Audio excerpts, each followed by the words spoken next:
Imagine standing on cold stone, the stars above, and silence all around. This is the castle, and tonight, it's your refuge. Have you ever wondered how these towering fortresses held off entire armies? What secrets were hidden behind their thick stone walls? Welcome to another journey through time, a gentle unraveling of history meant to guide you into peaceful rest. Tonight, we explore the quiet strength of medieval castles, built not just for battle, but for survival, shelter, and everyday life. But before we pass through the heavy wooden doors, take a moment to like this video and subscribe, only if you truly enjoy these sleepy stories from the past. Leave a comment too. Where are you listening from tonight, and how is your day winding down? Now, let's drift into a world of moats and towers, of whispered winds through arrow slits and footsteps on ancient stone. These castles were more than defense. They were homes, havens, and history carved in stone.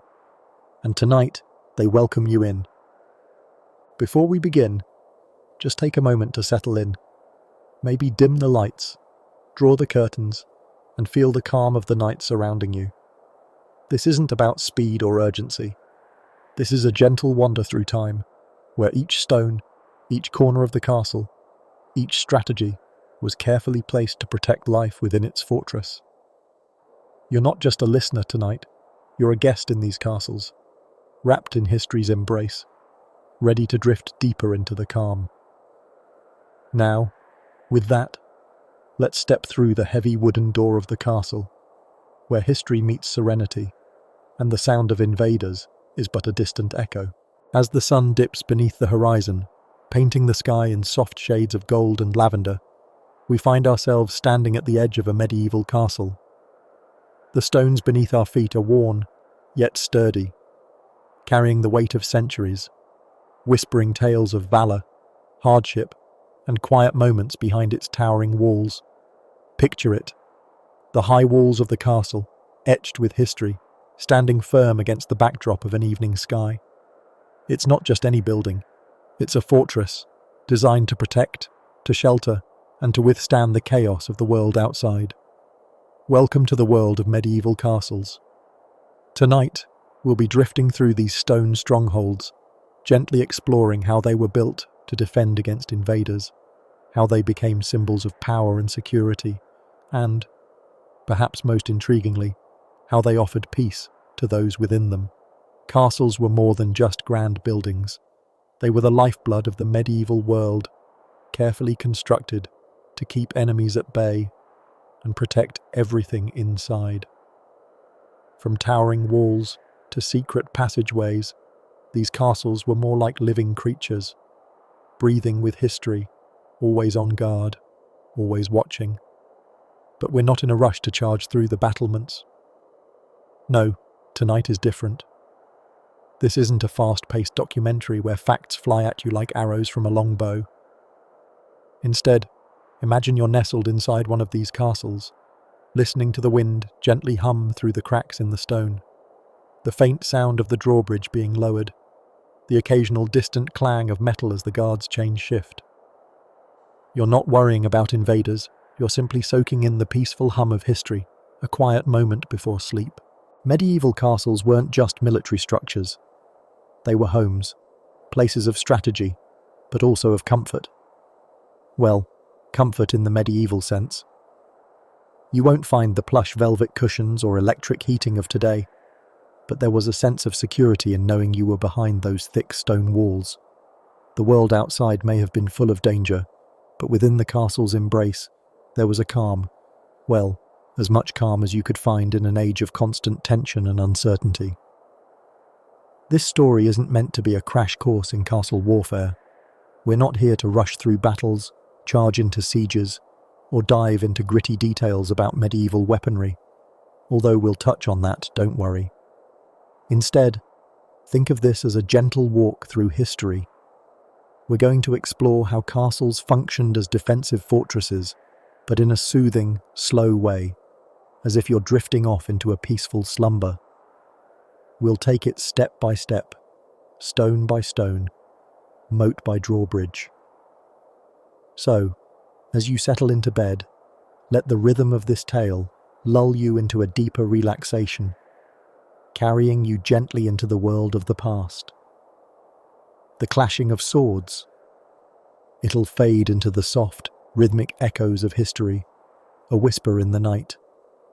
Before we continue, take a deep breath. Close your eyes if you wish, and imagine yourself standing in the shadow of a towering castle.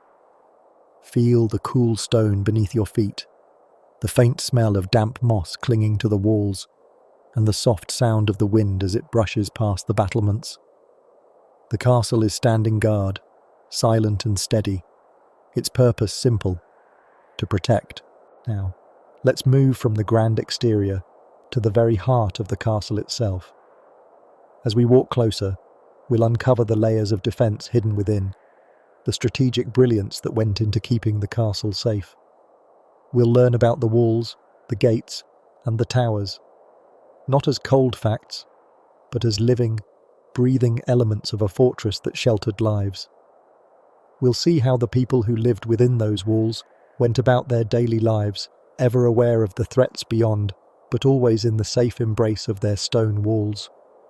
Their world was one of calculated defences and quiet moments. It was an era of survival, yes, but also of ingenuity and resilience. As we explore how these castles stood strong against invaders, we'll also discover how the design of these buildings was so much more than simple architecture. It was a dance between the harshness of the outside world and the need for safety within.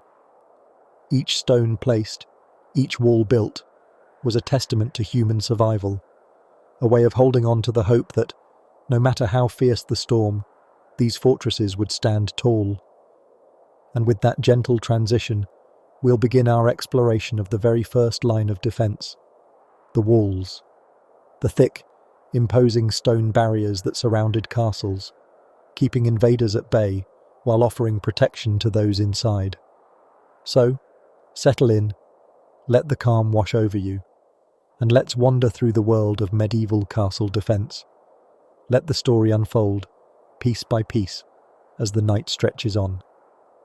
Next, we'll explore the fortress's walls, where the battle between safety and invasion begins. What makes a building a castle rather than a simple fortified house or a fort? It's not just the size, though castles do tend to be on the grander side. It's not the luxury either. Let's not get ahead of ourselves. Castles weren't about plush velvet curtains or feather beds, even though some may have had a certain grandeur. No, what truly makes a castle is its ability to protect those inside from the chaos of the world outside, turning the structure into a formidable fortress that could withstand attacks from all sides. Imagine standing in front of a castle at sunset. The soft orange and pink hues of the sky reflect off the stone, which is rough and weathered, yet undeniably strong. The imposing stone walls stretch high above, almost as if to say, "Try me." This is no ordinary building. It's a monument to survival, built with one purpose in mind: to defend its inhabitants. But what goes into that design? What makes a castle more than just a home or a fort? At its core, a castle is all about layers of defense. A fortified house may have sturdy walls, but it lacks the depth of strategy and architecture found in a true castle. Castles weren't just built to look imposing. They were built to function as strongholds, designed to keep the dangers of medieval life at bay. So, let's begin by wandering through the elements that make a building a castle, focusing not just on their practical design, but also on the peaceful quiet of a place that was, for its time, a symbol of security. Picture this. You're walking down a long, winding path that leads up to a castle, the kind you've seen in history books and movies. You're greeted by towering stone walls that seem to stretch endlessly toward the sky. These walls aren't just for show. They are the first and most visible defense. They're thick, built from stone, and incredibly tall. Their purpose? To keep invaders out. From the ground, these walls look impenetrable, and for good reason. No battering ram could easily break through this fortress. The walls of a castle were built to withstand assault after assault, ensuring that the people inside had time to respond to threats, whether that meant launching arrows, using boiling water, or simply waiting out the attack until help arrived. Now, imagine yourself inside these walls, looking around. To your right, there's a towering gatehouse, a mighty structure with a sturdy wooden door reinforced with iron. This is the main entry point to the castle. But it's not just any door. This is a gate designed with defense in mind. It's often covered by a drawbridge, which stretches over a deep, wide moat. More on that in a bit. The drawbridge is a clever way to control access to the castle. When invaders approach, the drawbridge can be raised, leaving them stranded on the other side. If the drawbridge is down, guards can carefully watch and control who crosses. As you stroll along the walls, you notice the towers, those towering sentinels that offer a strategic advantage over the surrounding land. These aren't just decorative features, they're essential for spotting danger early. From the top of a tower, you have a perfect view of the horizon, allowing the castle's defenders to spot any approaching armies from miles away. And let's not forget, the higher the tower, the more daunting it looks to any potential invaders. The sight of a tall tower rising above a massive wall sends a clear message. This is not a place you want to mess with. Inside, the layout of the castle isn't just a random arrangement of rooms. No, every room, hallway, and courtyard is designed with security in mind. The keep, the castle's heart, and the most secure part of the structure, is often situated at the centre, surrounded by layers of protection. This is where the lord and his family would have stayed, safe and sound in their personal sanctuary. Surrounding the keep are additional fortifications, making it nearly impossible to reach without overcoming several defensive obstacles. But castles weren't just about the heavy walls and towering fortifications. There was also a sense of order to the design, a quiet, almost serene order.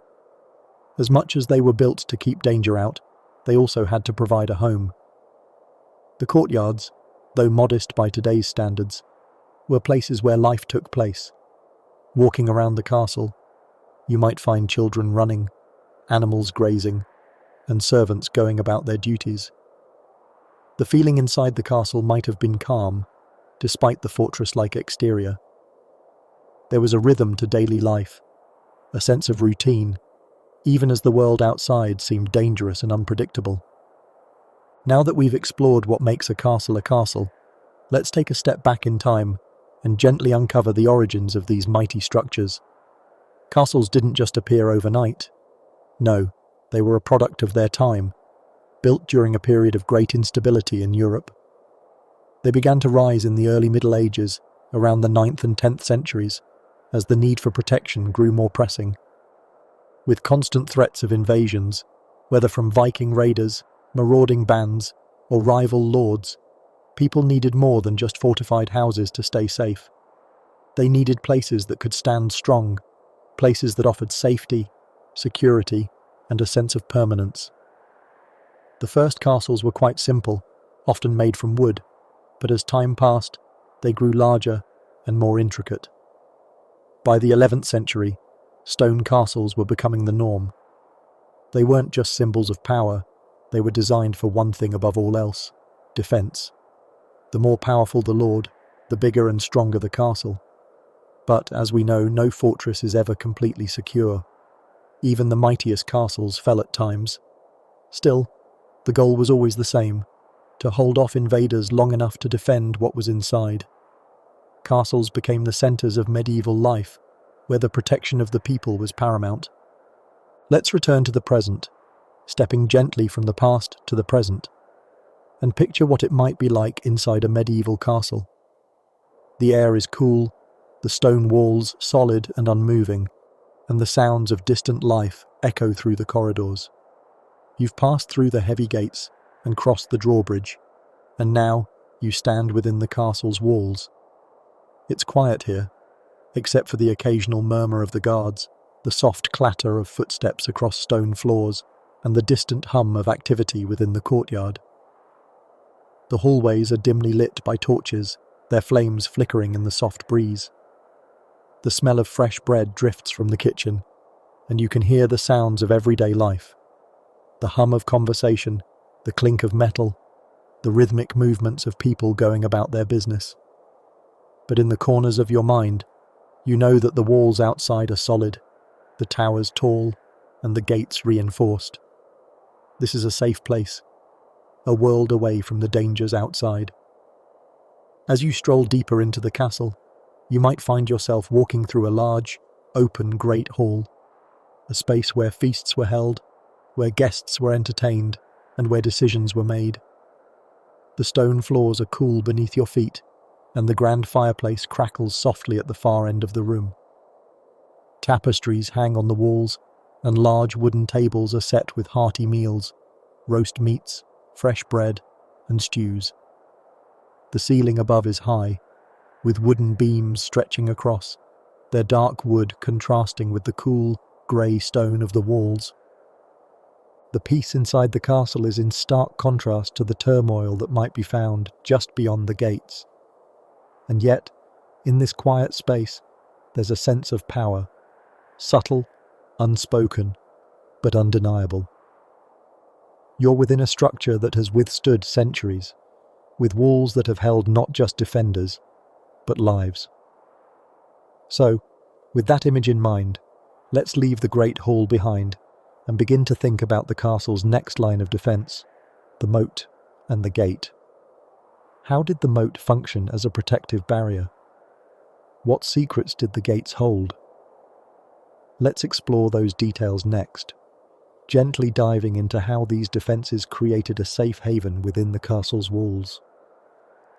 As we continue our journey through the stone halls of medieval castles, we now stand before the most iconic and formidable feature of these ancient fortresses, the castle walls. Tall, imposing, and seemingly unbreakable, these walls were the first and most vital line of defence. They were the shields of the castle, standing strong and resolute against the battering winds of war and the relentless march of invaders. These aren't just walls. They are living testaments to the skill, strength, and ingenuity of the people who built them. So, let's take a peaceful moment to examine these mighty walls, tall and thick, but also quiet and timeless in their simplicity. Imagine standing at the base of a towering stone wall, looking up at its sheer height. The sky above is a soft, fading blue, and the air feels cool against your skin as you tilt your head back to take in the full scope of the structure. The walls, towering over you, seem to stretch endlessly into the sky. These are no ordinary walls. They're the stuff of legends, designed not only to keep invaders out, but to send a clear message. This place is not to be trifled with. The sheer thickness of these walls is one of the most remarkable features of any castle. Most medieval castle walls were at least 6 feet thick, but many were even thicker, with some reaching a solid 12 feet or more. That's enough stone to stop a battering ram in its tracks. These walls weren't built with a good enough attitude. No, they were constructed to withstand the heaviest of assaults, whether from weapons, siege engines, or even the sheer weight of time itself. But it wasn't just about how thick the walls were. It was also about how tall they stood. These walls were designed to loom above everything else. The towers they supported often rose to heights of 60 feet or more, which meant that from the top of the wall, defenders could see for miles around, keeping watch for any approaching threat. The height of the wall itself was a deterrent. If you were an invader, looking up at a wall that high, you might start to wonder if this was really the best place to storm. Now, let's ease into the feeling of what it must have been like to stand inside the shadow of these walls. The sound of your footsteps on the cobblestone courtyard echoes softly in the still air, and you might feel a faint shiver as the breeze rustles through the gap between the thick stonework.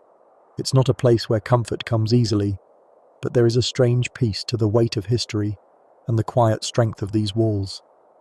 They stand as silent guardians, unflinching, protecting everything within. The construction of these walls was a feat of incredible craftsmanship. Medieval builders, with their limited tools and resources, were able to create structures that not only served as fortresses, but also as works of art. The materials used to build these walls were chosen for both their strength and their ability to endure the test of time. Stone was the primary material used for the walls of castles, and not just any stone. Builders sought out durable types of rock, often limestone or granite, which were both abundant and tough. The stones were quarried, cut into rough shapes, and then carefully fitted together like a jigsaw puzzle. There were no power tools, no cranes to lift massive blocks into place, just the hands of skilled craftsmen and a lot of sweat. These stones were stacked with precision, each layer building upon the one below it, creating a solid, almost impenetrable structure. But there's more to a castle wall than just stone and mortar. The mortar, the substance that held the stones together, was just as important as the stones themselves. The mortar used in medieval castles was made from a mixture of sand, lime, and water, and it was mixed with great care. Over time, as the mortar set, it hardened into a material as tough as the stone itself. The mix had to be perfect to ensure that the walls would remain sturdy and intact, no matter how many storms or sieges came their way. Beyond the stone and mortar, there was a certain beauty to the walls. The grey and beige hues of the stone were soothing against the backdrop of the green countryside or the blue sky above. As the sunlight changed, so did the walls. In the morning, they glowed a soft golden colour. In the evening, they took on a cooler, almost silver hue, reflecting the colours of the sunset. It's almost peaceful, isn't it? The stone, standing still against time and weather, unchanged by the passage of centuries. These walls weren't just built for protection. They were built with care, with an eye for form and function. As much as they were designed to defend, they were also a part of the landscape, seamlessly blending with the surroundings in a way that suggested balance and harmony, even in the midst of chaos. Now that we've set the scene, let's think about how these walls functioned during a siege. Imagine it. The sun has barely risen, and the air is thick with the smell of damp earth and stone. You hear the distant sounds of a drum, signalling the approach of an enemy army. As the invaders draw near, they see it. The castle wall, towering above them, blocking their path. The sight alone is enough to make some think twice. It's not just a wall, it's a message. You cannot pass, you cannot break us. The walls were designed to slow down and wear out any would-be attackers, and they did so brilliantly. When invaders attempted to breach the castle, their first move was often to launch siege weapons, like battering rams or catapults. But these walls weren't just made of stone, they were designed with layers of defense. The outer layer might be reinforced with wooden planks or a thick coating of animal hides, further strengthening the stone. In many castles, the walls were angled outward at the bottom, making it harder for attackers to get a good hit with their battering rams. The design was a strategic one, intended to ensure that the defenders had as many advantages as possible. But what about the gates, you ask? Well, even the gates of a castle weren't just simple entrances. They were heavily reinforced with iron, and often they were positioned in a way that made it difficult for invaders to break in without coming under fire from above. The defenders would often use archers or crossbowmen stationed on the towers above to rain down arrows or boiling liquids on any enemies who got too close. Inside the castle, the defenders were always prepared for the worst. If the walls were breached, the keep, the inner sanctum of the castle, was the last line of defense. The keep's walls were often even thicker than the outer walls, making it the most secure place in the entire castle. Inside, you could imagine the people huddled together, waiting, praying, ready to protect what they held dear. In the midst of all this, it's easy to lose sight of the quiet strategy behind the construction. These walls weren't just there to keep people out, they were there to provide hope, to provide safety. As night fell and the sounds of the enemy faded into the distance, The castle walls stood tall, strong and still, offering peace in a world full of uncertainty. There's something peaceful about a castle wall, isn't there? It's a still, unyielding presence in a world that moves so quickly. It doesn't rush, doesn't worry about the passing days. It simply is. And in that quiet existence, there is a lesson for us. The walls of the castle were built not just with strength, but with patience, care, and purpose. They were designed to stand the test of time, and in many ways they have. As we stand here, surrounded by the quiet beauty of these ancient stones, it's easy to see why castles have captured our imaginations for so long. They are not just symbols of power, they are symbols of resilience, of a calm strength that endures through the ages. They remind us that sometimes the most powerful things in life are the ones that stand quietly, holding their ground and offering shelter to those who need it. And as we continue our journey through this castle, let's move beyond the walls and look toward the other defences that keep the inhabitants safe. The towers, where watchful eyes stand guard over the land. In the next section, we'll climb those towers and see how the strategic placement of these sentinels gave defenders the advantage. It's time to head upwards and explore the view from the top, where every stone in the castle's design has a purpose, and every decision was made with defence in mind. Now that we've strolled around the castle walls, admiring their unyielding strength and timeless beauty, let's take a trip upward, into the towers. These towering sentinels are not just impressive architectural features, but key components in the castle's defence. Imagine yourself stepping into the castle courtyard once more, your eyes lifting to the towering structure above. The stone towers, rising high into the sky, seem to be part of the very fabric of the castle itself. From their heights, the defenders could see all that lay beyond the walls, keeping a watchful eye on the land around them. Let's take a calm, meandering look at the towers, those watchful eyes in the sky, where strategy and daily life were intertwined in the most serene way.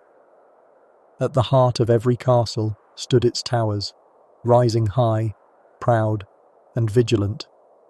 They were far more than just decorative spires reaching up to touch the heavens. Towers served a crucial function as lookout points, providing an elevated position from which to see any approaching danger. Picture yourself climbing the spiral staircase of a tower, the stone cold beneath your feet, the faint echo of each step reverberating as you ascend. As you reach the top, the world opens up before you. The countryside stretches for miles, and you can see the distant movements of the land, the horizon dotted with villages, fields, and forests.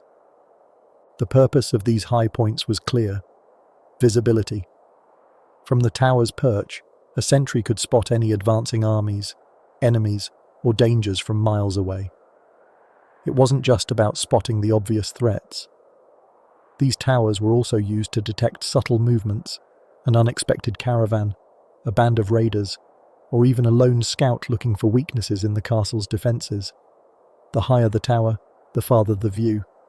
And the farther the view, the better the chance of spotting a threat before it became too close for comfort. This early warning system was essential in the unpredictable world of medieval warfare. A few minutes' warning could make the difference between life and death, between victory and defeat. But there's a peaceful serenity to the role of the tower that we shouldn't overlook. Yes, they were strategically placed for defence, but they also offered a quiet, solitary retreat. From the top of the tower, the world felt different. The sounds of the castle's busy courtyard, the clanging of swords, the chatter of servants, faded away. Up here, you could hear only the whisper of the wind, the rustling of leaves, and the occasional bird's call. From these heights, the life inside the castle and the worries of the outside world felt far removed. It's almost as if the tower offered a quiet moment of peace, where the heavy burden of protection could momentarily be set aside. The towers weren't just places for sentries to watch for invaders. They also served as living quarters for certain members of the castle's inhabitants. Imagine waking up in a small, cozy room at the top of one of these stone structures. The air is crisp, and the light from a small window pours gently into your room, casting soft shadows on the stone floor. Your bed is simple, perhaps a straw mattress, but the view from the window makes it worth the humble accommodations. Looking out, you see the lush green fields, the winding river, and the distant hills rolling into the horizon. It's a view few others get to experience, offering a sense of peace and tranquility that only those who lived in the towers could truly appreciate. While the towers were designed for defense, they also served as homes for those in charge of protecting the castle. The castellan, the castle's chief officer, would often reside in one of the higher towers. From here, he could not only supervise the castle's defences, but also maintain a calm and collected view of life within the walls. Life in the tower was an interesting balance between the peaceful serenity of a quiet refuge and the constant awareness of the castle's role in protecting its people. But there was more to life in the tower than simply enjoying the view. In these elevated spaces, residents would often engage in quiet reflection, study, or perhaps even practice their swordplay in the castle's private training rooms. Imagine yourself standing by the window, overlooking the courtyard as the day winds down. The clatter of the blacksmith's forge and the bustle of the castle's staff seem distant from this vantage point. Inside the tower, life is calm and steady, and the castle's protection seems like a natural, comforting presence, like a warm blanket wrapped around the people inside. The space itself was often simple, but that simplicity made it feel like a refuge. The tower rooms would typically have a small fireplace, enough to warm the stone walls during the chill of winter. Wooden beams would stretch across the ceiling, and tapestries would hang along the walls, perhaps depicting family crests, battles won, or mythical creatures that filled the imagination. The towers weren't just places of defense. They were places where people could live, breathe, and find comfort amid the larger chaos of the medieval world. Now, while it's easy to imagine the peace and solitude that living in the tower may have brought, we mustn't forget the strategic brilliance behind these structures. Towers weren't simply built to provide a good view, they were designed to be the castle's line of defense. The height of the tower was a massive advantage during a siege. From above, defenders could launch arrows, hot oil, or even stones down on any enemy attempting to breach the castle walls. The angle of attack from above gave the defenders a much greater chance of hitting their target, while invaders below had no such luxury. It was the perfect defense, a higher ground advantage that made it much harder for attackers to gain any sort of upper hand.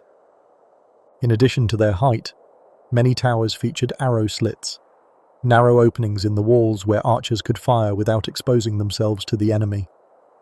These slits were a clever design, allowing defenders to take cover behind the stone walls while still being able to launch their attacks. From within the tower, an archer could shoot through the narrow slit, hitting an enemy at a distance while staying safe behind the thick protective stone. It's almost peaceful to think of the careful precision required in these moments. Archers quietly pulling their bows and releasing arrows, their focus unwavering as they protected the castle from above. The towers also often contained defensive platforms, which were built with safety in mind. These platforms allowed defenders to move around and get a better angle for their attack, while the sheer height of the tower gave them an elevated position to scout the battlefield. In times of peace, these platforms might have served as quiet, open spaces to take in the view, but during times of conflict, they became essential tools in the defense of the castle. If the worst came to pass, and invaders were successful in breaking through the castle's outer defences, the tower would be the last line of defence. It was the place to retreat when all else failed. In the event of a siege, the inhabitants would move up into the tower, where they could hold off the enemy for as long as possible. The walls of the tower were usually thicker than the outer walls, providing a much stronger defence. Inside, there would be provisions, food, water, and even weapons, ensuring that the defenders could last long enough to either drive the invaders away or wait for reinforcements. The sense of safety and security provided by these towers was essential, offering hope in the darkest of times. But despite their strategic importance, there was still a certain quiet beauty to these towers.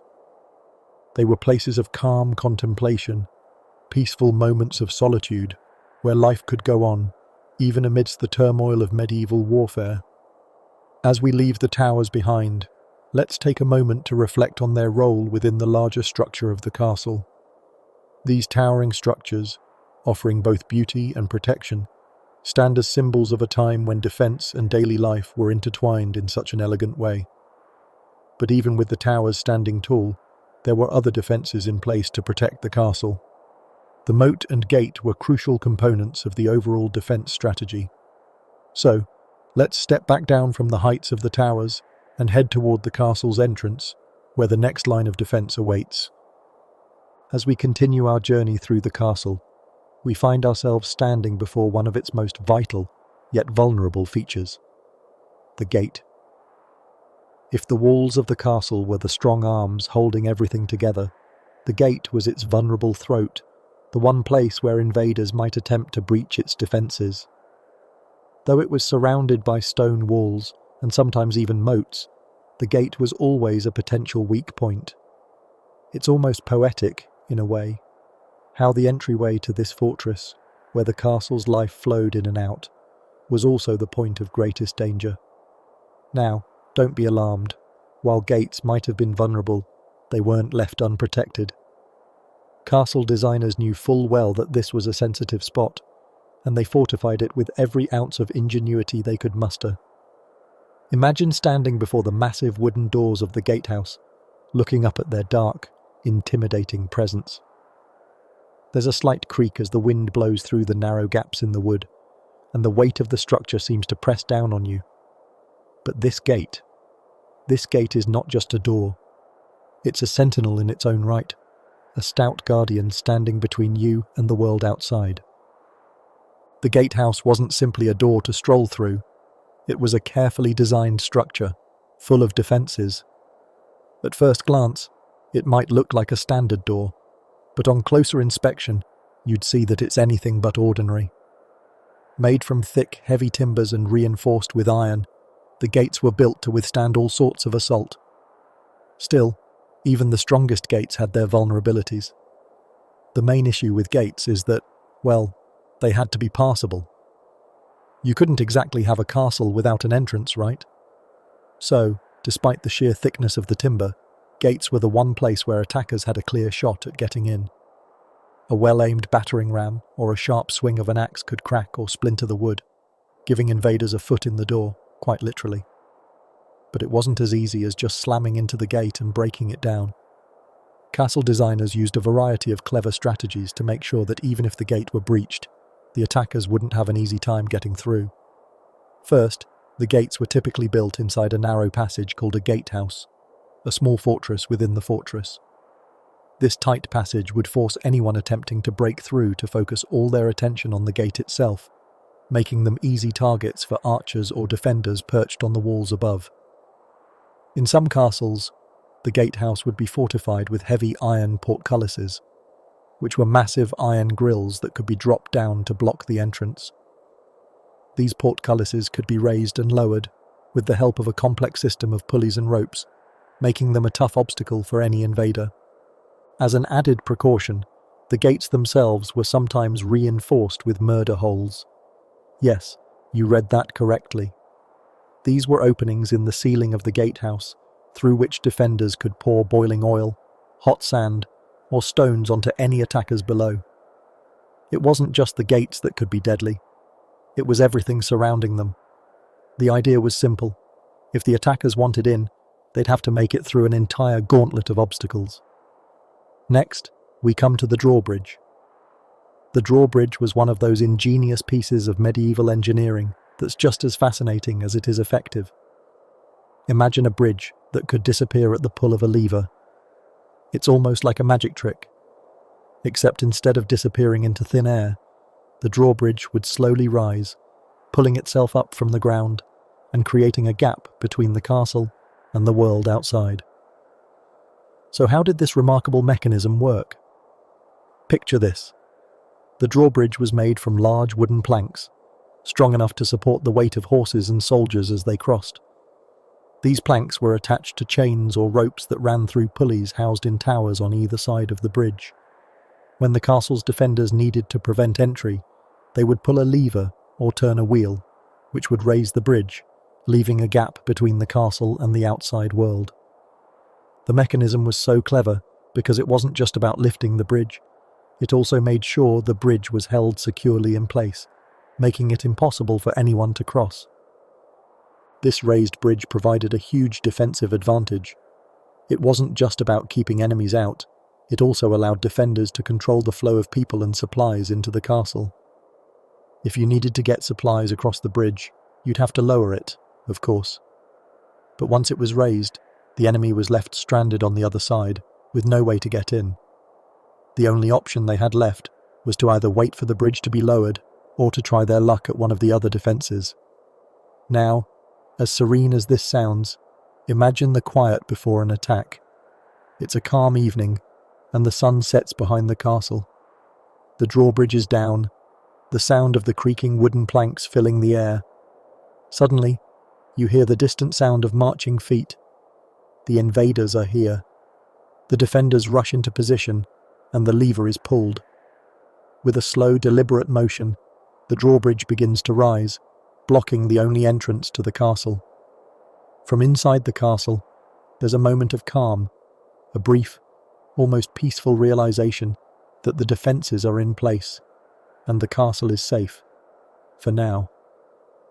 With the gate and drawbridge secured, the castle defenders had to think ahead. The entrance wasn't just about keeping people out, it was also about managing who came in. During a siege, the attackers would try everything they could to breach the gate and make their way into the castle. They'd batter it with battering rams, shoot arrows at it, or try to sneak past with scaling ladders to get over the walls. But they had one problem. The gate was protected, not just by strong wood and iron, but by the entire defensive system of the castle. So, let's picture it for a moment.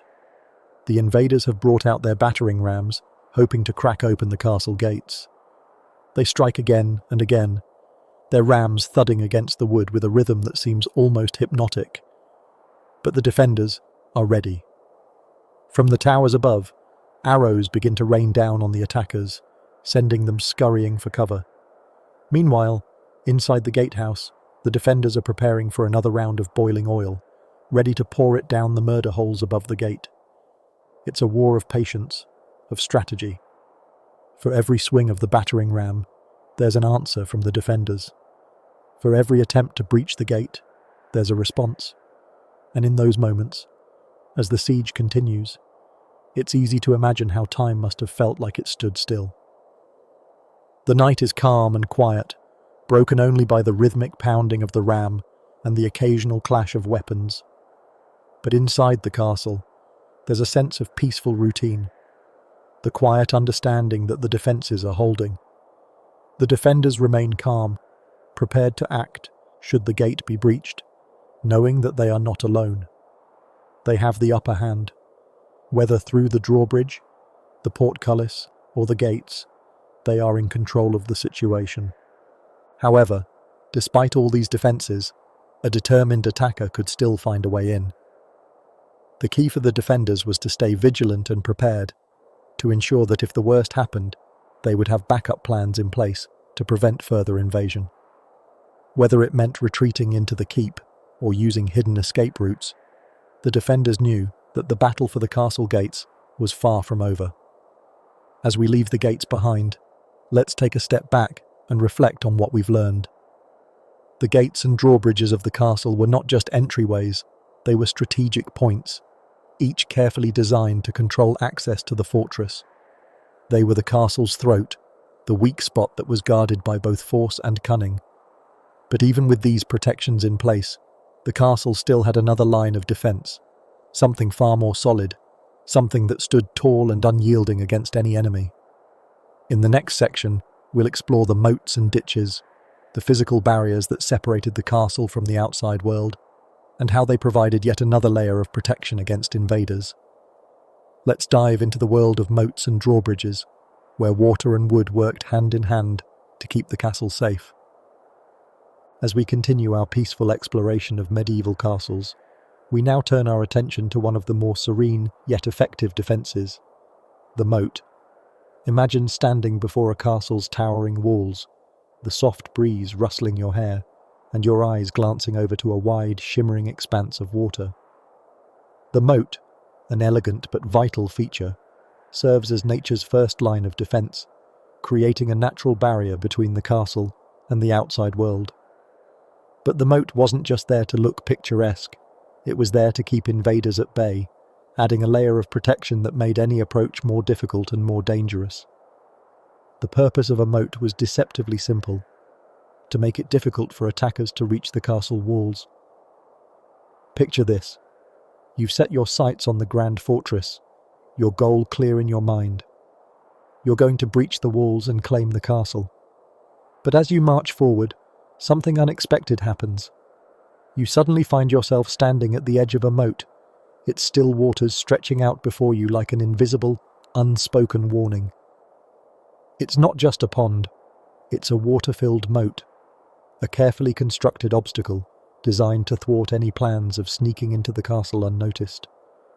The moat was an ideal defense because it slowed down invaders and made them more visible. Anyone who tried to cross the moat would be out in the open, easy targets for defenders perched in the castle towers above. The deep waters of the moat, or the muddy ditch surrounding it, meant that invaders had to find a way around it, and that's no easy task when the walls of the castle loom like silent giants behind it. The moat made sure that any attempted approach would be loud, clumsy, and slow, giving defenders ample time to spot invaders and prepare for action. Think of it like a buffer zone, a pause between the safety of the castle and the unpredictable world beyond. The presence of the moat alone served as a warning. If you had to cross it, you knew you were no longer sneaking in unnoticed. The moat was the first step in a multi-layered defense system that provided the castle with the luxury of time, giving the defenders ample opportunity to act. Now, moats were not all created equal. Some castles boasted the grandeur of water-filled moats, while others relied on the simple effectiveness of dry moats. Each type of moat had its own beauty and purpose, but both were designed with the same goal in mind: making it difficult to approach the castle unnoticed.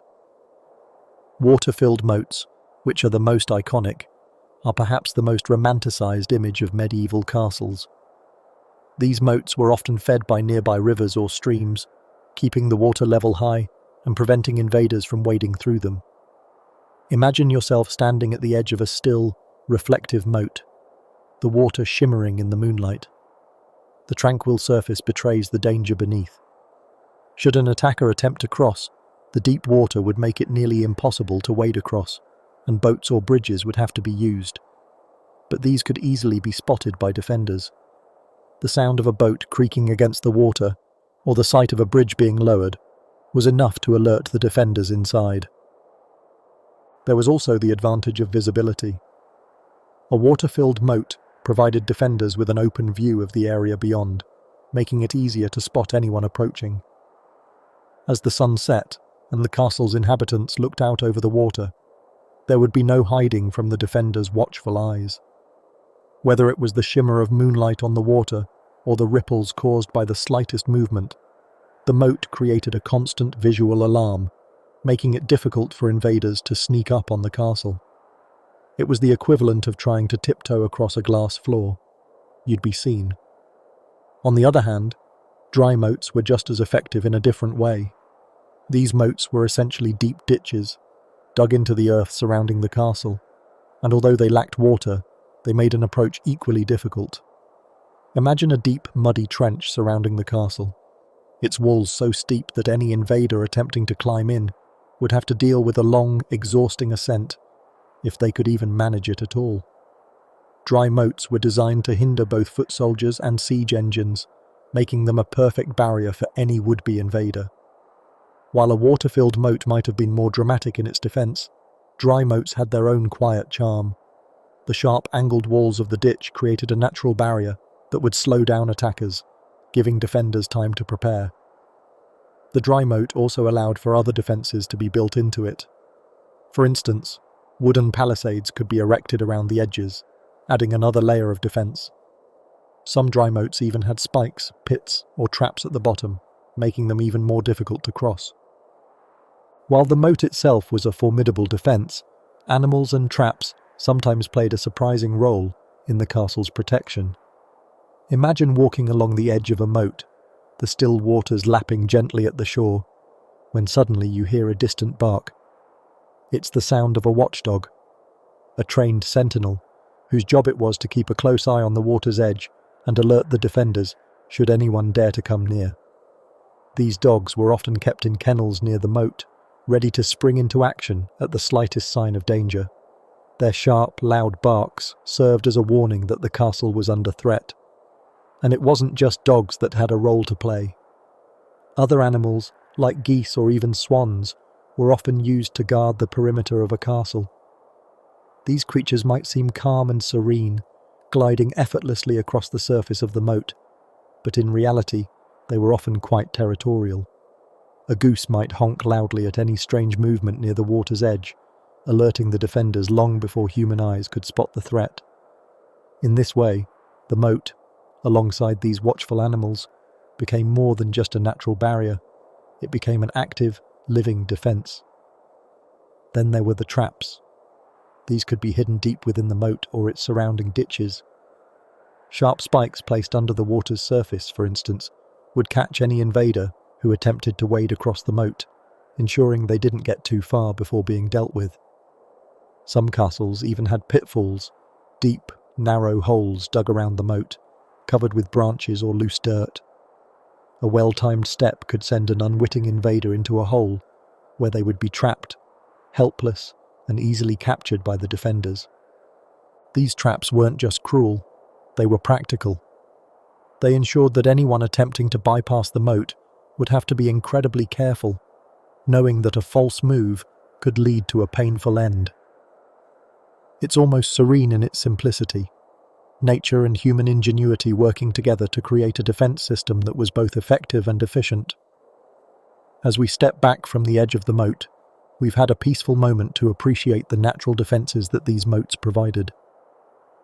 Whether water-filled or dry, the moat served as a key feature in the castle's defensive arsenal, keeping invaders at bay and offering defenders a safe vantage point from which to observe. But even with moats and ditches, the castle needed one final, powerful defence: the keep and defenders. It was the final line of defence, the heart of the castle, where the last stand would take place if all else failed. So let's leave the tranquility of the moat behind and step into the keep, where the ultimate defence awaits. As we continue our journey through the castle, let's step into the heart of its defences, the people who stayed inside. Behind the thick stone walls and towering gates, it wasn't just the strength of the fortress that kept it safe. It was the determination, skill, and routine of the defenders. The castle was a living, breathing place, and the defenders were its pulse. It's easy to picture the knights in shining armour riding out to battle, their swords gleaming under the sun. But the reality of life inside the castle, especially during a siege, was much quieter, more methodical, and far less glamorous than the legends would have you believe. Yet, it was every bit as important. Let's explore the castle's garrison, the soldiers, knights, and ordinary folk who made sure that the castle stayed safe. The first thing to understand about castle life is that it wasn't just the noble knights or the castle lord's family who made it secure. Sure, the knights were the ones who wore armour and wielded swords, but there were many more people: soldiers, archers, and even humble servants, whose job it was to protect the castle and keep it running smoothly. Picture yourself stepping into the cool, stone-clad courtyard of the castle. The sounds of clanking swords and shields mix with the soft murmur of conversation as soldiers go about their duties. The knights, those heavily armoured defenders of the castle, often led the charge in times of battle, but they were just one part of the garrison. Most knights weren't always on the front lines, especially during times of peace. Many spent their time overseeing the training of soldiers or managing the castle's defences. They held a symbolic and practical role, guardians of the land, but also, in many ways, figures of authority and order. But of course, it wasn't just knights who made up the defenders of the castle. In the shadow of those shining suits of armour were the foot soldiers and archers, men who had been trained to defend the castle in their own unique way. Soldiers and guards patrolled the walls and kept watch over the entrance, alert for any sign of trouble. Imagine them standing vigil at the castle's gates, their eyes scanning the surrounding countryside, their posture stiff and alert, always ready to sound the alarm should an enemy approach. These men had the difficult and often thankless job of keeping watch day and night, ensuring that nothing and no one slipped past unnoticed. Then there were the archers. Archers were the long-range defenders, trained in the art of the bow and arrow. Imagine the stillness of the castle courtyard on a quiet morning, the soft rustling of arrows as they're being drawn from their quivers, the sound of a bowstring snapping as an arrow is let loose in a practiced, almost soothing motion. Archers were essential to a castle's defence, especially when it came to sieges. From their positions on the castle walls, they could shoot at enemies far below, raining arrows down on advancing troops, or more often than not, their arrows would pierce the air silently, striking targets before anyone even knew they were in range. But defending a castle wasn't just about the warriors with swords and bows. There were also stewards, blacksmiths, and servants who kept the castle functioning and, in many cases, prepared the defenders for battle. The steward was responsible for the day-to-day management of the castle, from ensuring the soldiers were properly fed to overseeing the storage of weapons and supplies. Without the steward's careful oversight, the castle would have struggled to maintain the resources needed to withstand a siege. The blacksmith was another crucial figure in the defence of the castle. Imagine the rhythmic sound of the hammer striking the anvil, the warm glow of the forge as weapons were forged and repaired. The blacksmith worked tirelessly, creating and maintaining the tools of war, swords, axes, shields, and armour, all necessary to keep the defenders ready for action. Inside the castle, everyone had a role to play, and the daily life of the defenders was a blend of responsibility and routine. The more routine aspects of castle life may seem mundane compared to the dramatic images of siege warfare, but they were essential to the castle's survival. The routine of the defenders was based on the understanding that the castle was always in a state of readiness. It was not uncommon for the castle's gates to be closed and secured at dusk, with sentries keeping watch throughout the night. Guards, for example, had the responsibility of ensuring that the castle's gates remained impenetrable. They spent hours pacing along the castle walls, their eyes scanning the horizon. It may seem like an uneventful task, but it was crucial. The guards knew the importance of vigilance. After all, if something were to happen during the night, the castle would need to react swiftly. Their role was often solitary, but not necessarily lonely. In many cases, they would exchange quiet conversations with one another as they watched the stars above, as much a part of the castle as the stone walls themselves. Inside the castle, servants and stewards worked behind the scenes to ensure that the castle's daily needs were met. The servants prepared meals for the soldiers, ensured the weapons and armour were properly maintained, and managed the living quarters for those who would spend nights within the castle walls. Imagine the scent of roasting meats, the clink of cooking pots, and the soft murmur of conversation as the men who would later defend the castle sat down for a meal. These quiet moments, though less dramatic than battle, were no less important. They kept the defenders fed and rested, ensuring they were always prepared for whatever came next. And then there were the knights, but not the ones we usually imagine, galloping off into battle with their swords raised. These knights had a daily responsibility to train the soldiers and archers, maintaining the discipline that would be essential in times of need. They also acted as leaders, guiding the garrison with their wisdom and experience. The knights spent much of their time preparing for battle, but also engaging in the routine of castle life, sometimes practicing with their swords, sometimes sitting down with other garrison members to discuss tactics and defence. Though much of this life may seem tranquil, or uneventful. There was always an underlying tension, especially when the castle was under siege. Even when things were quiet, the knowledge that danger could arrive at any moment made the defenders' work important. Every day, the castle's defenders lived with a sense of purpose, knowing that their roles, whether glamorous or humble, contributed to the protection of the castle and its inhabitants. The daily life of the castle defenders was not all about the clashing of swords or the firing of arrows. Much of their time was spent in quiet reflection, ensuring everything was in order.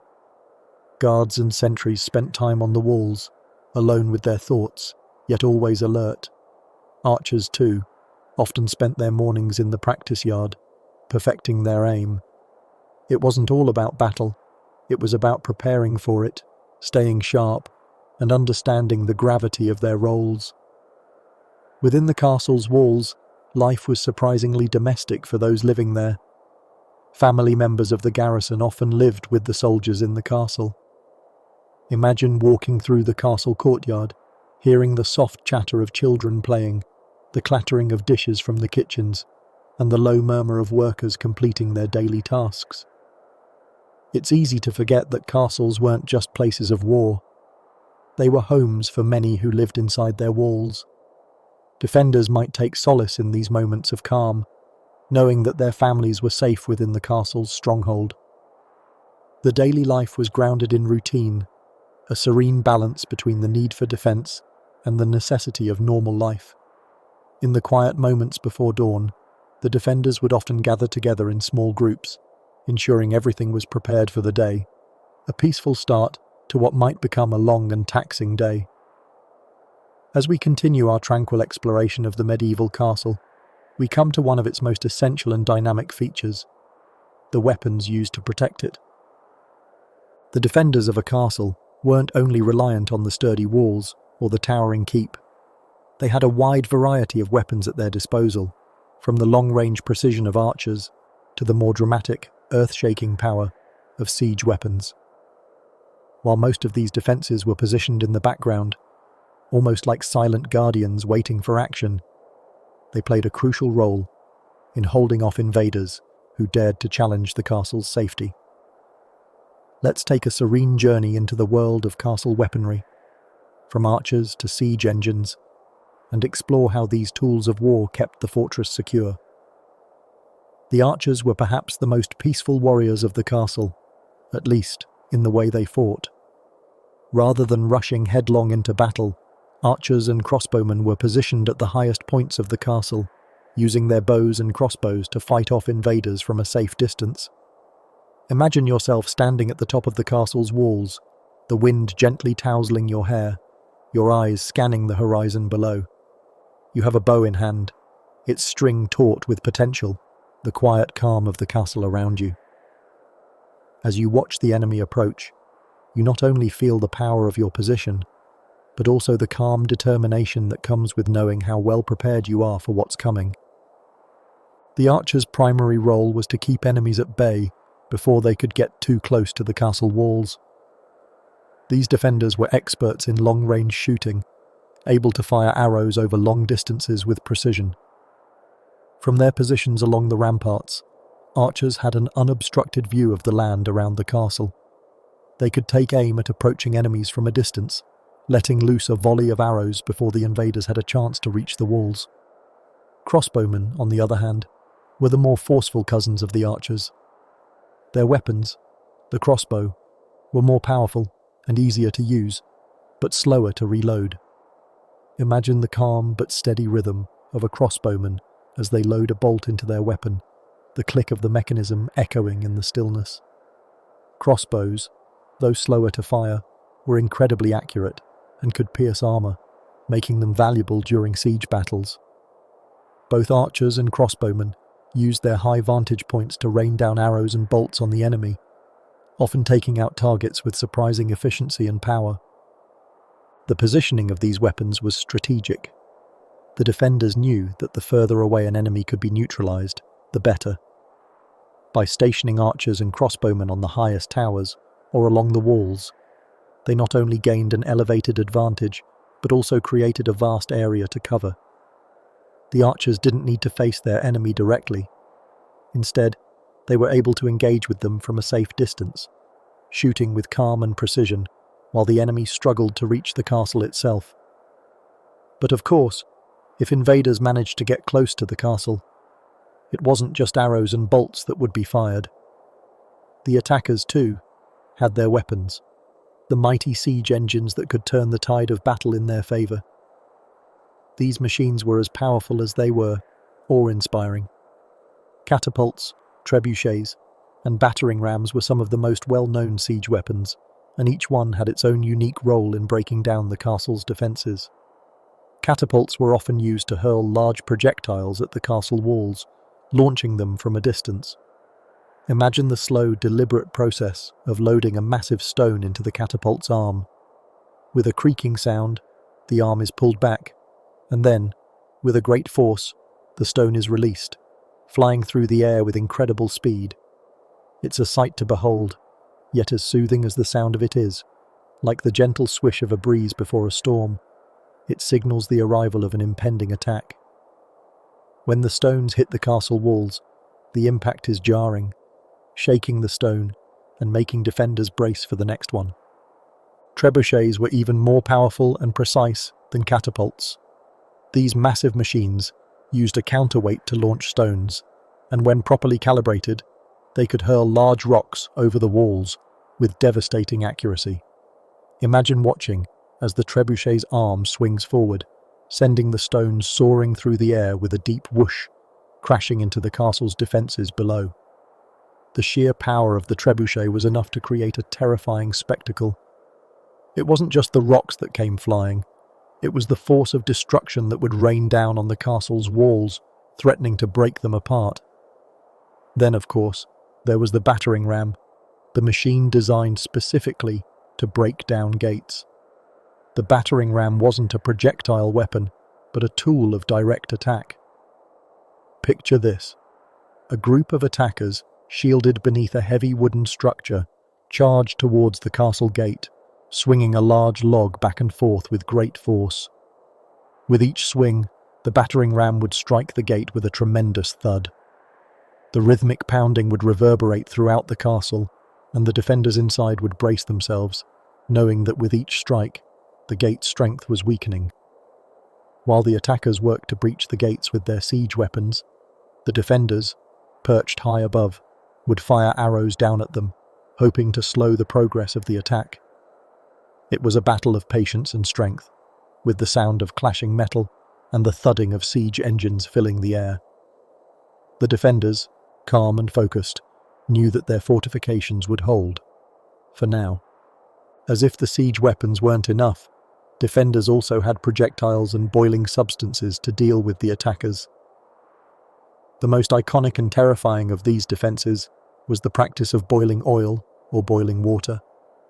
Imagine yourself in the castle, high up in the towers, watching the enemy approach below. The decision has been made. It's time to activate the castle's most feared defense. With careful precision, the defenders pour boiling oil or water from above, using murder holes, small openings in the ceiling through which the liquid could be poured. As the boiling oil splashes onto the attackers below, they scream in agony, forced to retreat from the castle gates. The sheer horror of being doused with boiling oil would send any invader into panic, and the defenders would watch, calm and methodical, as the enemy scattered in retreat. Aside from boiling liquids, defenders also had other projectiles to rain down on the attackers. Rocks were often launched from slings or hurled by hand, creating a barrage of stone and debris. The sounds of these projectiles hitting their targets, sometimes with a sickening thud, were the sounds of defense. And then there were arrows, fired from the archers perched on the walls, their sharp points piercing through the air toward any who dared approach. These projectiles and boiling substances weren't just tools of destruction, they were also the final piece of the castle's defense system.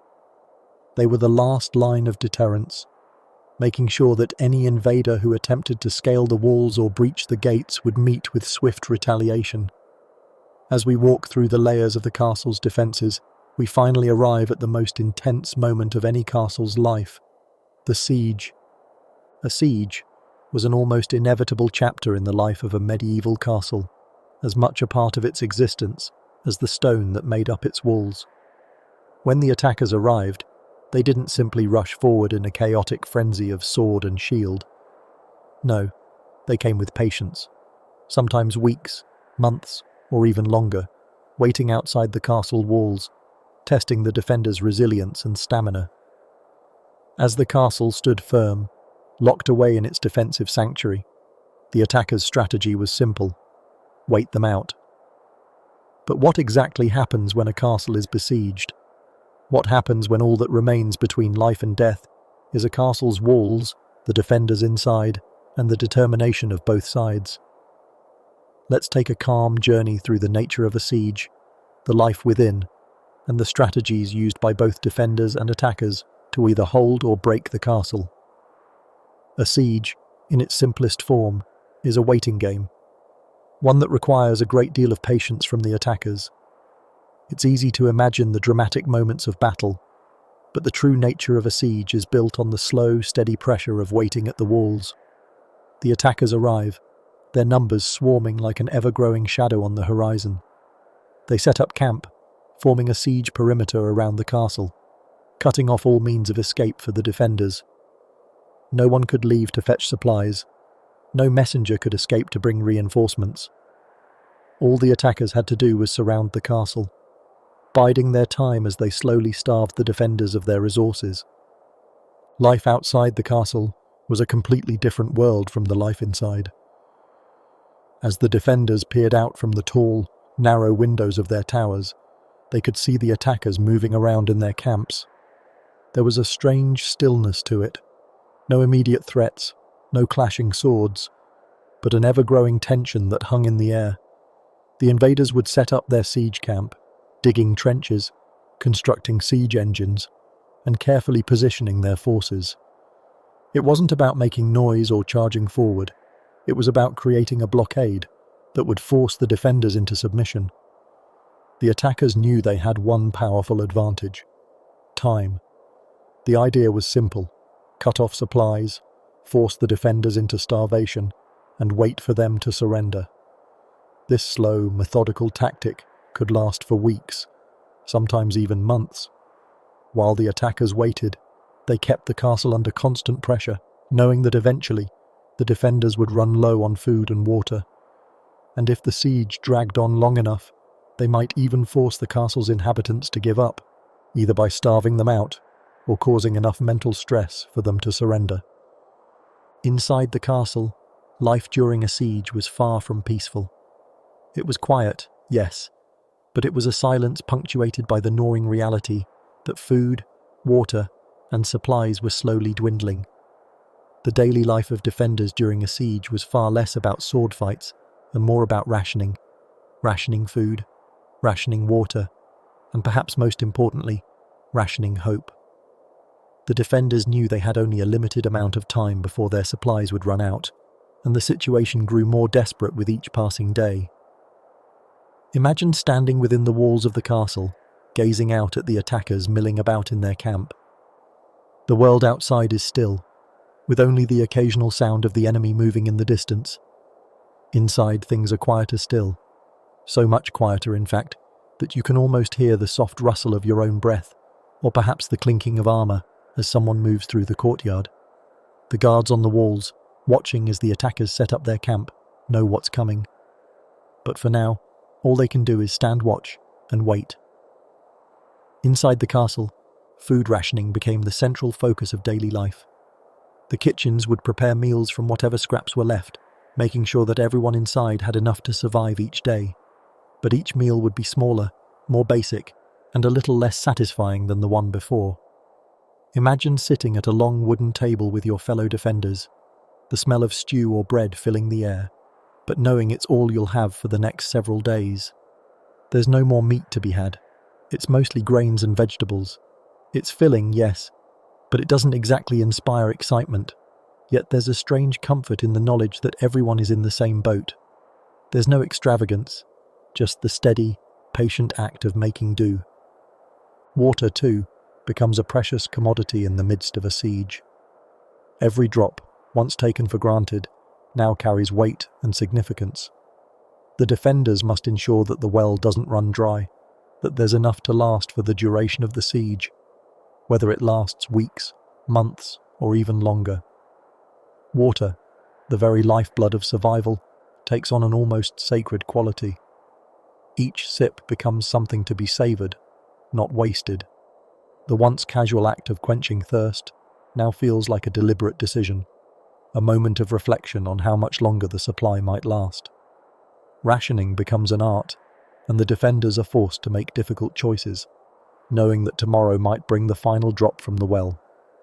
Every time they take a drink, they'll wonder if they're drinking their last, and if the next person who comes looking for water will be met with empty buckets and dry stone. The pressure of this careful calculation weighs heavily on their minds. It's the constant thought that lingers at the edge of their awareness, the knowledge that they are living on borrowed time. Will the barricades hold, the gates withstand, and the walls remain unbreached long enough to see the end of this terrible waiting game? And if the worst happens, if the invaders break through, will there be enough to last them long enough to fight their way out, or to simply survive another day? The defenders can only hope for the best and prepare for the worst. As the days stretch into weeks and the siege drags on, the stress of waiting wears on everyone's nerves. The once quiet, peaceful moments grow scarcer, slowly replaced by the constant gnawing of anxiety, the pressure of not knowing when the inevitable clash will come. The longer the siege lasts, the more the walls seem to close in, and the defenders feel the weight of uncertainty pressing down on them.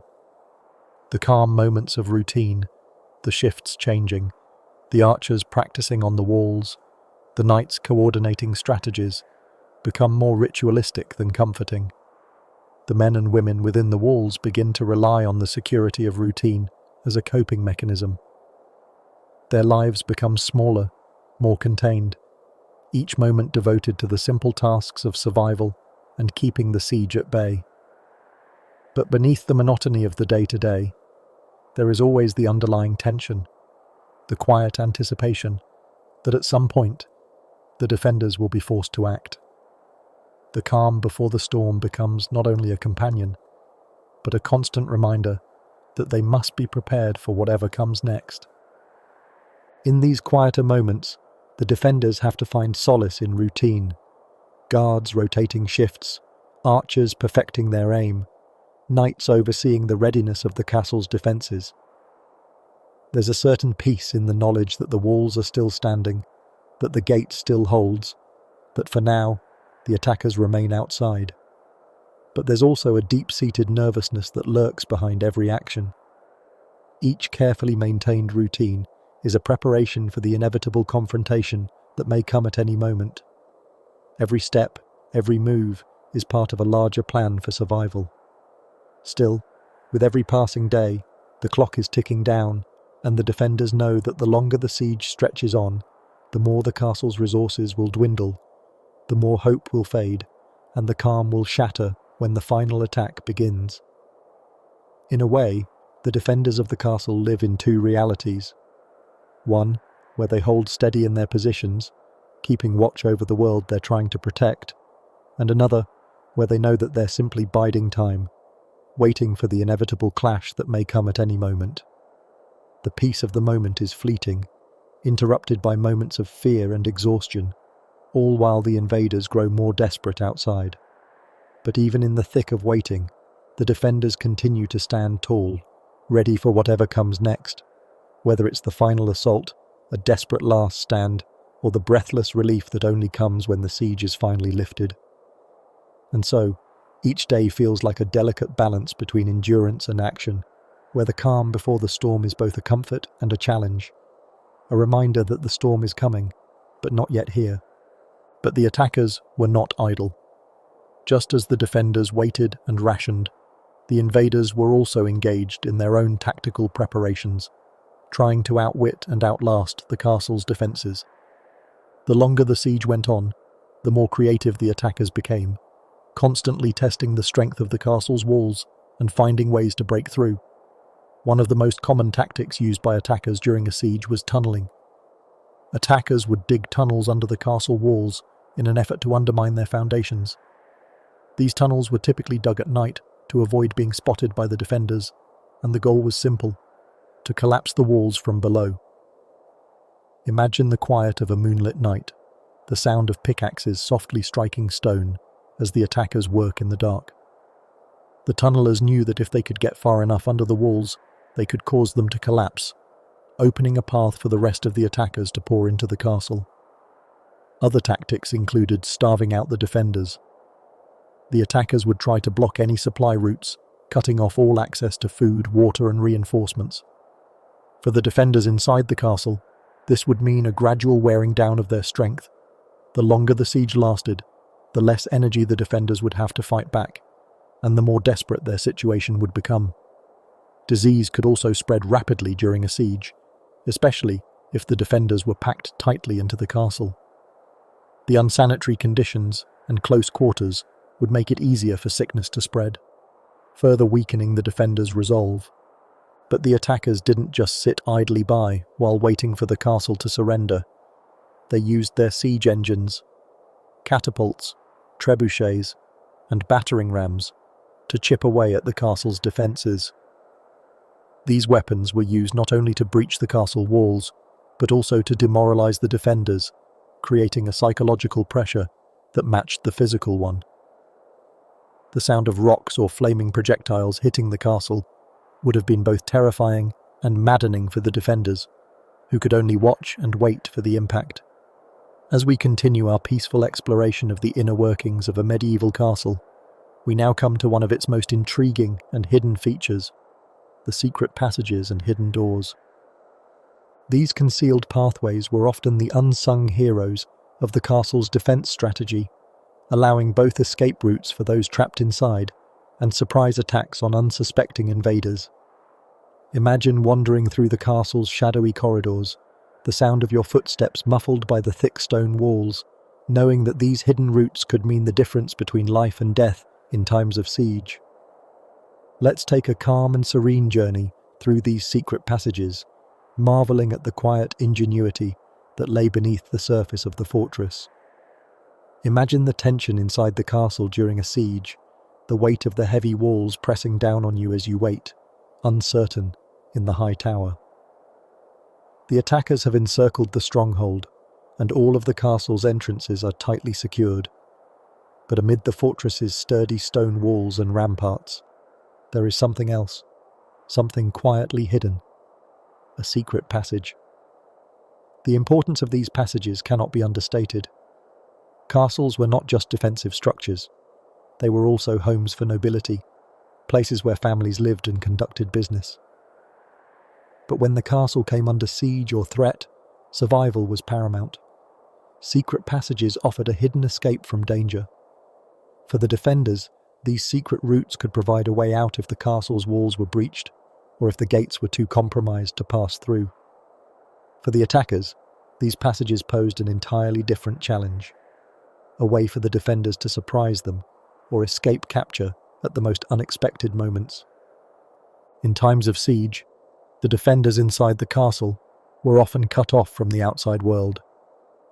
Communication was limited, and reinforcements were unlikely to arrive. For the castle's inhabitants, the thought of being trapped with no way out could be suffocating. But secret passages allowed for a degree of hope, hidden routes snaking their way through the castle's thick walls, leading to safe ground or, at the very least, offering a way to regroup in case of a dire situation. These passages weren't always large or obvious. Many of them were narrow, winding tunnels barely wide enough to fit a person, hidden behind movable panels or beneath floorboards. The design was subtle, almost artistic in its simplicity. A hidden door might blend seamlessly with the surrounding stonework, so much so that a casual observer would never suspect its existence. And yet, to those in the know, it was a secret passage to safety, or, if needed, an unexpected way to sneak up on attackers. The sheer cleverness of these secret passages was enough to instill a sense of calm in the defenders. Imagine walking quietly through one of these hidden corridors, the soft echo of your footsteps muted by centuries of history. The air is cooler here, the stone walls rough against your fingertips. Every corner might lead to another hidden door, or an escape route that could carry you to safety, if only you knew the right way. As we quietly traverse the secret passages of the castle, we must also take a moment to appreciate the calm ingenuity with which these hidden doors were crafted. These doors weren't like the main gates, designed to withstand battering rams and the chaos of siege warfare. They were subtle and quiet, almost as if they existed in the same breath as the castle itself. Unassuming, almost invisible. Imagine you are one of the defenders during a tense moment. You've seen the attackers break through the outer walls, and the castle is no longer safe.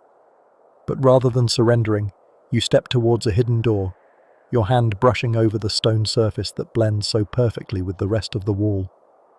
There's no grand flourish, no dramatic moments, just a quiet click, and you are inside the secret passage, moving with a sense of calm urgency as you seek refuge. These escape routes were critical for keeping the defenders one step ahead of the attackers. Whether for quick retreats or repositioning, they allowed the defenders to move unseen and potentially surprise the attackers with counterattacks. For the attackers, this constant sense of being watched, of never knowing where the defenders might pop up next, was unsettling. These hidden doors gave the defenders a tactical advantage, turning the castle's defences into a labyrinth of possibility. The use of hidden doors wasn't limited to just escape. They were also used for surprise attacks. If the defenders could sneak through a secret passage to outflank the invaders, they would catch them off guard, launching attacks from unexpected angles. It was almost like a game of chess. Each move calculated, each hidden doorway a potential game changer. The peaceful routine of castle life suddenly turned into a calculated war of quiet deception, where each step taken in the shadows could lead to a strategic advantage. Imagine the silence of one of these surprise moments. The stillness inside the passage, broken only by the soft sound of footsteps, as defenders moved unseen and prepared for the right moment to burst out. The attackers, focused on the obvious entrances, had no idea that they were being watched from every corner. The defenders were not passive. They were quiet, calm, and ready to strike when the time was right. Perhaps the most fascinating aspect of a castle's secret passages were the mysterious tunnels that lay beneath its foundations. These tunnels often ran deep underground, hidden from sight, connecting the castle to places of importance, like the nearby village or forest. Some tunnels even led to water sources or other remote areas where supply lines could be maintained during a siege. The idea of wandering through these tunnels today evokes a certain serenity, as if the very earth itself holds secrets that have been buried for centuries. Picture yourself standing in the cool, shadowy entrance of a mysterious tunnel, the stone walls damp with age. The air is musty, thick with the scent of earth and time, and the flickering light from your torch casts long shadows down the corridor. As you step forward, the sound of your footsteps echoes softly in the stillness, and the silence around you is almost overwhelming. These tunnels, hidden for centuries, were made for the most peaceful purposes: to escape, to protect, to move unseen. As you walk deeper into the tunnel, you begin to feel the weight of history pressing in on you. The coolness of the stone and the quietness of the passage create an almost meditative atmosphere. Every step forward is like stepping back in time, with each turn in the tunnel leading you to new and hidden corners of the castle that were designed to keep the defenders safe. The beauty of these tunnels was not in their grandiosity, but in their subtle strength. They were crafted to ensure that the castle's defenders had the upper hand, even when it seemed like all was lost. As we journey deeper into the heart of the castle, we come to the most critical part of any medieval stronghold: the keep. The keep was the last line of defense, the final sanctuary where the castle's most important inhabitants took refuge when everything else had failed. It was a structure within a structure, an unyielding fortress inside a fortress, designed to withstand the harshest of attacks. The moment the attackers breached the outer walls and gates, the keep became the place where the lord, his family, and all those important enough to be inside could make their stand. But while its purpose was defense, life inside the keep was often quieter, more peaceful, a stark contrast to the chaos unfolding just outside its walls. Let's take a serene and calming stroll through the castle keep, a place of safety and last-minute resilience, and explore both the role it played and the life that unfolded within its secure embrace. Imagine the castle as a giant layered cake, with the outer walls and towers serving as the thick outer icing, protecting the inner sweetness of the fortress. At the very centre of this cake lies the keep, a solid core of stone and history. It was the castle's ultimate stronghold, the stronghold within a stronghold, built to resist anything the attackers could throw at it. If the outer defences of the castle were breached, or if siege tactics began to take their toll, the keep was where the last stand would be made. The keep, with its high, thick walls and strategic positioning, was almost impregnable. It was designed to be the final place of retreat when all else failed. Imagine it towering above the rest of the castle, standing proud like an ancient sentinel. Its fortified walls were built to withstand battering rams, arrows, and even siege weapons. With narrow windows, crenellated walls, and perhaps even a moat surrounding it, the keep was designed to keep invaders at bay, no matter how persistent they might be. But the keep wasn't just a symbol of military strength, it was also a home, the place where the lord, his family, and important members of the court would retreat to when the castle came under threat. Inside, the walls were lined with tapestries, and flickering torches provided warmth against the cold stone. It wasn't just an austere military bastion, it was a place where the people of the castle could find solace amidst the storm of battle. Life inside the keep was markedly different from the frantic energy of the outer walls. Inside, there was order and calm, with soft hearths crackling and food being prepared. While soldiers stood watch on the outer battlements, inside the keep, life was focused on preserving the last remnants of civilization in the midst of chaos. The lord of the castle and his family lived in the heart of the keep, often in a large, well-appointed great hall.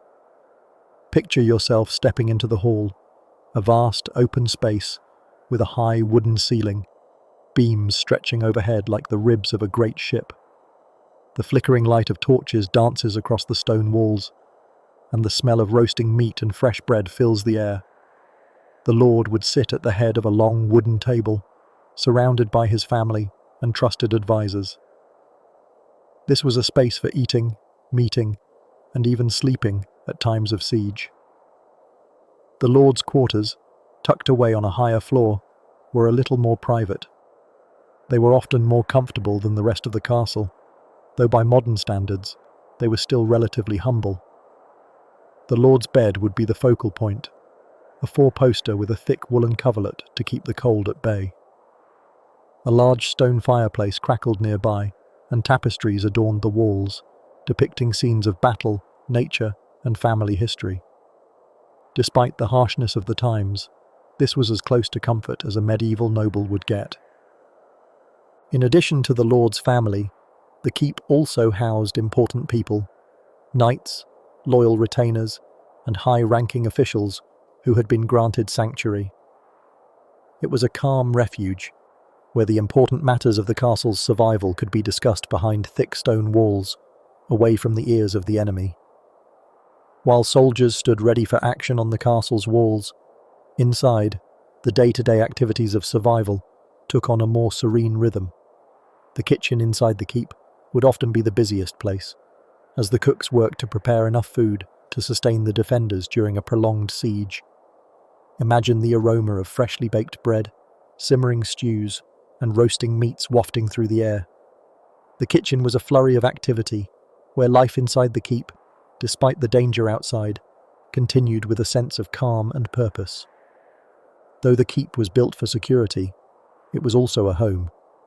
It was the place where families were protected and where the castle's nobility would sleep at night, untroubled by the concerns of the outer world. Windows inside the keep were narrow slits, offering little more than a glimpse of the world outside, just enough to see any movement near the castle walls. These windows were designed for defense, not for comfort, but they still allowed the inhabitants of the keep to look out at the siege or at the daily bustle of castle life. When we think of a medieval castle, we often think of towers and moats, but the keep stood as the most secure part of the entire fortress. If the outer walls were breached and the invaders made their way inside the outer courtyard, the keep was where the last line of defense was drawn. The thick stone walls of the keep were designed to resist attacks. No battering ram could break through them easily, and the high vantage points allowed the defenders inside to observe any movement below. There were likely stone stairs that spiraled up to the higher levels of the keep, offering extra layers of defense, a safe place to retreat in case the battle outside became too dangerous. The doors to the keep were reinforced with iron, making them virtually impenetrable. These sturdy doors could be locked from the inside, ensuring that only those with the right key or permission could enter. If the attackers had reached the keep, the people inside could pull up the drawbridge or seal the portcullis, blocking off all access. The high walls of the keep were its best defense. The keep's battlements, with their parapets and crenellations, provided excellent places to defend against invaders, and they also allowed for easy observation of any approaching threats. Inside the keep, archers and crossbowmen would have the advantage, with their elevated positions, giving them an unobstructed view of the battlefield. In the event of a breach, the keep was designed to be a self-sustaining stronghold. It was built to last for months during a siege, with a well or water source inside to provide fresh water, and its storerooms stocked with supplies. The keep was a place of endurance, where the defenders could hold out as long as necessary, hoping for reinforcements or a break in the siege. Though the keep's main purpose was to protect the most important people in the castle, it was also a symbol of the castle's resilience. When everything else had been overwhelmed, the keep stood as the final bastion, a silent witness to the bravery of those who defended it. As we conclude our peaceful exploration of the castle keep, we've seen how this stronghold within a stronghold served as both a defensive fortress and a peaceful refuge. In the face of attack, it was where the castle's nobility found solace amidst the chaos, and where defenders could hold their ground against impossible odds. It was a place of safety, resilience, and endurance, where time seemed to move more slowly, even as the battle raged outside. But as we leave the keep and step back from the battlements, we find ourselves at the end of our journey through the castle's defences. The life inside the castle, though marked by danger and uncertainty, was also shaped by a peaceful strength, the kind of quiet determination that made castles such a symbol of both security and resilience in the medieval world. So, as we drift through the serene and mighty structures of medieval castles, we come to a quiet reflection on the changing tides of war. Castles, those magnificent fortresses of stone and strength, were built to withstand the most brutal of assaults. But as the centuries passed, the world around them, especially the nature of warfare, began to evolve. The clamour of battlefields shifted, and with it, the very strategies that had made castles such strongholds of power and protection. Let's take a peaceful journey through this transformation, gently observing how new threats emerged and how castles adapted to meet them. As we step back through time, we'll come to a calm understanding of how this era, so deeply rooted in fortified defences, slowly gave way to a new kind of warfare, and with it, the decline of castles as the ultimate symbol of defence. The medieval period was a time of evolving military tactics and shifting power dynamics, each change influencing the way castles were designed and defended. Initially, castles were built with one primary purpose in mind: defence. Walls, moats, towers, and gates were all constructed to thwart enemy advances, creating a formidable barrier against invaders.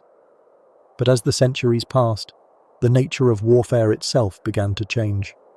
At the start of the medieval period, warfare was often about siege tactics, slow, methodical approaches to wearing down the defences of castles. Invaders used battering rams, siege towers, and trebuchets to break through the walls, while defenders relied on archers, crossbows, and boiling oil to fend off attackers. Castles adapted by creating stronger walls, multiple layers of defence, and secret passages to escape or surprise enemies. It was a battle of endurance, where time, patience, and strategy played a crucial role in determining the outcome. But as time passed, new technologies began to shape the battlefield in unexpected ways. Gunpowder was introduced to Europe, and with it came a drastic change in how warfare was conducted. Slowly but surely, the once invincible walls of the castles started to show signs of weakness. As gunpowder-based weapons like cannons and firearms became more prominent, the old ways of siege warfare no longer held the same effectiveness. The sound of gunfire replaced the clanging of swords, and the roar of cannons echoed across the battlefield. Castles, which had once been the heart of a kingdom's defence, began to look vulnerable against this new form of attack. Imagine, for a moment, the calm before the storm as these new weapons began to emerge. The defenders of the castle, once so secure behind their thick stone walls, now found themselves facing an entirely different kind of threat. The fortress that had once been their greatest strength began to show signs of weakness. Yet, despite this growing tension, the castle wasn't going to surrender quietly. It adapted, it changed, just as the tides of warfare changed around it.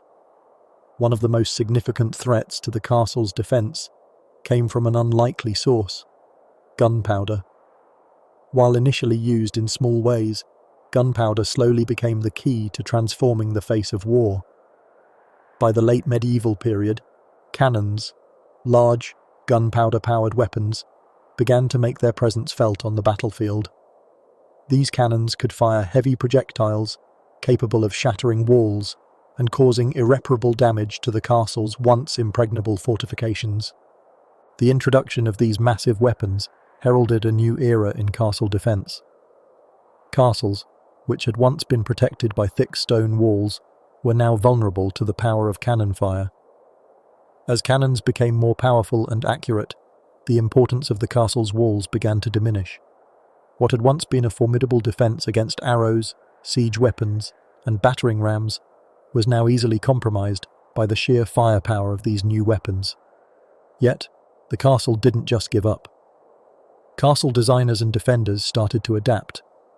They began to rethink the designs of their walls, opting for thicker and lower walls that were less likely to be toppled by cannon fire.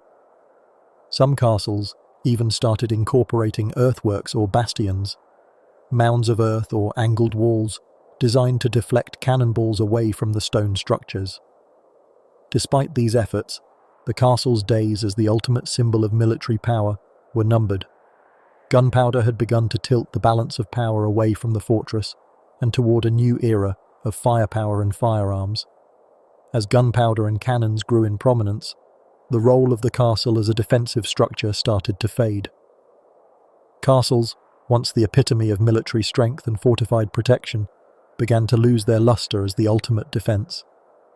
Their towering walls and thick stone gates, which had once seemed impenetrable, now appeared increasingly outdated in the face of new technology. But, even in its decline, the castle had a certain quiet grace. As gunpowder became more common, castles began to transform from military fortresses to residences. The once bustling garrisons and ramparts gave way to peaceful courtyards and expansive halls. The walls that had withstood countless sieges were now simply witnesses to the passing of time.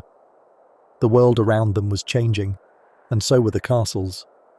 Their heavy, battle-tested exteriors now stood as historical relics, remnants of an age that had passed into the annals of time. In a peaceful way, the castle's role in warfare was replaced by the development of modern artillery and fortified military installations. The age of the castle as a stronghold had reached its quiet conclusion. Castles, once the symbols of power and military dominance, now found themselves eclipsed by the age of gunpowder and firearms. But even as the castle began to fade from the stage of warfare, it was not entirely forgotten. Its legacy lived on, influencing the design of military forts and defensive structures for centuries to come. The castle had evolved with the times, and as its role in warfare diminished, it transitioned into a symbol of history and romance. Though the medieval castle's time as a fortress came to a peaceful end, its legacy still lingers in the world today. As we leave behind the turbulent world of sieges and battles, we now find ourselves in the quiet realm of reflection, the legacy of medieval castles. These magnificent structures, once the seat of power and defense, now stand as historical landmarks, silent witnesses to an era long past. Today, castles are no longer used for military defense or the fierce protection of lords and families. Instead, they have found a new purpose: to teach, to inspire, and to captivate our imaginations. They stand proudly in the modern world, offering us a window into the past and providing us with invaluable lessons about design, resilience, and adaptability. So, let's take a calm, peaceful walk through time and reflect on how these iconic structures continue to shape our world and what we can learn from them. Castles, with their towering stone walls, imposing gates, and intricate fortifications, have become some of the most recognized and beloved structures in the world. Today, they are not just remnants of a bygone age, they are historical landmarks, standing as proud symbols of medieval history, architecture, and culture. Whether perched on a hilltop overlooking a lush valley or nestled beside a winding river, these castles continue to attract millions of visitors each year, tourists, history enthusiasts, and dreamers alike. These castles, once bustling with activity, now serve as time capsules, preserving the stories of knights, kings, queens, and battles fought long ago. As we stroll through these majestic buildings, we are transported to another time, a time of feudal systems, chivalric codes, and medieval battles. The rooms, towers, and walls that once protected their inhabitants now tell the stories of those who lived there, the noble families, the soldiers, and the servants who spent their lives in these fortified walls. And while their military function may have faded, their historical significance remains. Castles are no longer fortresses of defense, but monuments to human ingenuity, strength, and the passage of time. In today's world, castles also serve as cultural treasures, often housing museums, galleries, and collections of artifacts that provide us with a deeper understanding of the past. The stone and timber of these buildings have weathered centuries, and as we stand before them, we can feel the weight of history pressing gently on our shoulders. They are not merely buildings. They are living reminders of a time when the world was defined by siege engines, sword fights, and the pursuit of power. Beyond their historical significance, medieval castles offer us timeless lessons in defense and design, lessons that still hold relevance today. Let's take a peaceful moment to reflect on the innovative strategies that made these castles such formidable structures and what we can learn from them. The first lesson we can glean from the castles of the past is the importance of adaptability. Castles were constantly evolving, adapting to the ever-changing threats of their time. The designs of these fortresses, whether it was the thick walls, the moats, or the towers, were all created with one goal in mind: to ensure the safety of their inhabitants. But castles were not static structures. Over time, they were modified, with new features added as technologies and warfare changed. Gunpowder and cannons, for instance, led to the creation of lower walls and earthworks to protect against the new, more powerful weapons. The lesson here? Adaptability is key. As the world changes, so must our approach to defense and protection. Whether in architecture, business, or personal growth, the ability to adapt to new challenges is crucial. Another lesson we can learn from castles is the importance of strategic design. Castles were not just designed for beauty or luxury, They were meticulously planned to maximize security. The placement of towers and gates, the construction of thick walls and narrow windows, and the creation of secret passages were all deliberate choices designed to make the castle as defensible as possible. Good design isn't just about aesthetics, it's about creating something that functions well and meets its intended purpose. We can apply this lesson in many areas of life, whether it's in the design of buildings, systems, or even the way we organize our daily routines. Careful thought and purposeful design can lead to greater efficiency and security. The moats surrounding castles serve as another example of how castles incorporated nature into their defenses. Water-filled moats were an excellent way to hinder the movement of invaders, while also providing a natural barrier that attackers couldn't easily bypass. Even in the most modern designs, we see echoes of this natural integration, whether in the use of landscaping, water features, or sustainable design. Nature continues to offer solutions for today's challenges. Castles teach us the power of thinking outside the box and using the environment to our advantage. It's easy to see why medieval castles continue to capture our imaginations. From their towering stone walls to their mysterious towers and hidden passages, castles embody a sense of mystery, adventure, and romance that never fails to captivate us. Perhaps it's the sheer grandeur of these fortresses, or maybe it's the mystique of the people who lived and fought there. Whatever the reason, castles hold a special place in our collective imagination, and their appeal endures even in the modern age. There's something inherently romantic about castles. The idea of a brave knight defending his home, a princess gazing out from her tower, or a lord holding court in the Great Hall. Even in their decline, castles remain a symbol of strength and resilience, and they continue to inspire stories, films, and dreams. Whether it's the darkened corners of the castle's dungeons, or the grand banquet halls where feasts were held, there's a sense of wonder that we can't help but be drawn to. These castles represent an era where every stone told a story, and every tower had a secret. Even in their silence, they continue to speak to us, evoking feelings of mystery and history. It's also important to acknowledge that, as tourist attractions, castles continue to serve as a bridge between the past and the present. They are places where we can connect with history, and in doing so, gain a greater understanding of ourselves and the world around us. Standing in the shadow of a castle, one can't help but wonder about the lives that unfolded within its walls. The lords and ladies, the soldiers and servants, the battles fought and won, the marriages arranged, and the alliances forged. It all feels so far away, yet so close. As we gently close the heavy wooden door of the castle and step into the modern world, we reflect on the legacy these incredible structures have left behind. The castles of medieval times have transformed from military fortresses into symbols of history, design, and culture. They have adapted to the changing tides of warfare and time, becoming cherished landmarks that continue to teach and inspire. As we move forward, let us carry with us the lessons of adaptability, design, and resilience that we learn from these grand stone structures. Castles may no longer stand as symbols of military might, but their enduring appeal ensures they will always hold a special place in our hearts, minds, and dreams. As we leave this chapter of history behind, we look ahead to a world where the strength of the past continues to shape our future. As we approach the gentle conclusion of our journey through the majestic medieval castles, let us take a quiet moment to reflect on the calm strength and resilience that these incredible structures embody.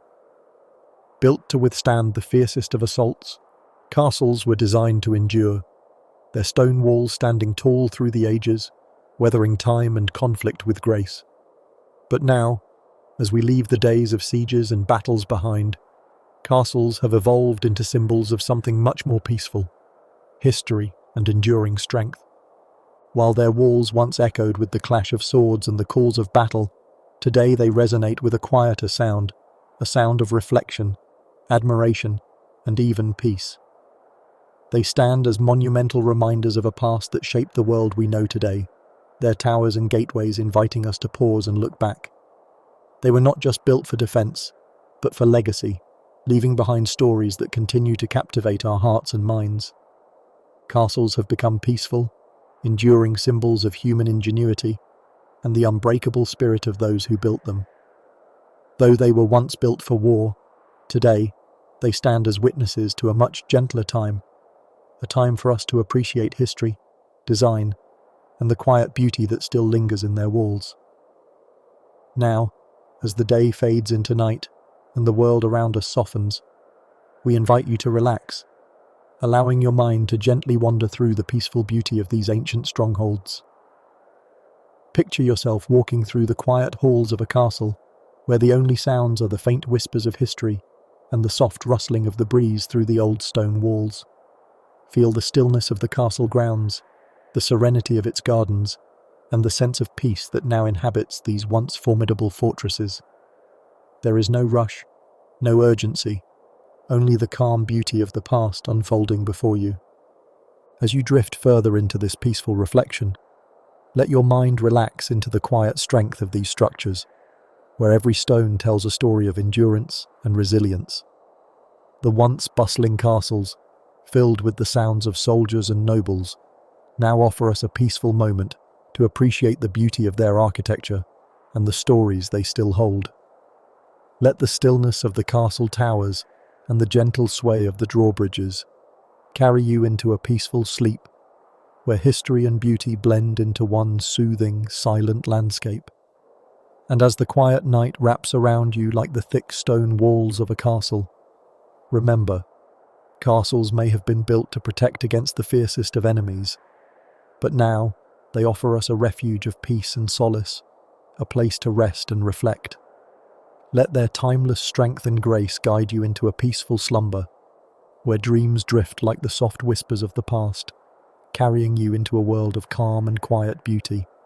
As you settle deeper into rest, may the stories of medieval castles and their silent, enduring strength continue to linger in your thoughts, just like the gentle echoes of a bygone era. When you tuck yourself into bed tonight, surrounded by warmth and comfort, take a moment to think about the medieval castles that have stood the test of time.